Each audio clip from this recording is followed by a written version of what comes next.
അപകടം എന്താണെന്ന് നിങ്ങളെ ബോധ്യപ്പെടുത്താൻ വേണ്ടിയിട്ടാണ്. ബസ്സിൽ നിന്ന് ഇറങ്ങി വരുന്ന കുട്ടി ഈ സൈഡിലൂടെ ഇവിടെ ഇറങ്ങി നിൽക്കുമ്പോൾ അതിന്റെ ഉള്ളിലിരിക്കുന്ന ഡ്രൈവർ ആ കുട്ടിയെ കാണാൻ കഴിയില്ല. അതിനുശേഷം ഈ കുട്ടി ഇവിടുന്ന് ഇങ്ങനെ വന്ന് ഈ ബസ്സിന്റെ മുന്നിലൂടെ കയറി ഇവിടെ എത്തി ഈ ഭാഗത്ത് നിന്ന് ക്രോസ് ചെയ്യുമ്പോഴും അവിടെ ഇരിക്കുന്ന ഡ്രൈവർക്ക് ഇതിനെ കാണാൻ പറ്റില്ല. ഇതിനെയാണ് ബ്ലൈൻഡ് സ്പോട്ട് എന്ന് പറയാ.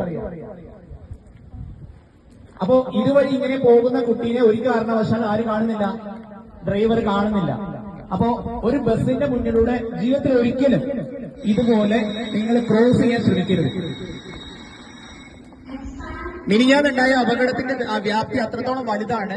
ഡ്രൈവർ കണ്ടില്ല, കുട്ടീനെ ബസ് ഇടിച്ചിടുകയും അതിന്റെ ഫ്രണ്ട് ടയർ കയറി ആ കുട്ടിയുടെ മുകളിൽ കൂടെ കയറി. അത് മാത്രമല്ല, അത് കഴിഞ്ഞ് ബാക്ക് ടയറും ആ കുട്ടിയുടെ മേലെ കൂടെ കയറിയിട്ടാണ് ബസ്സിലെ ഡ്രൈവർ അറിയുന്നത്.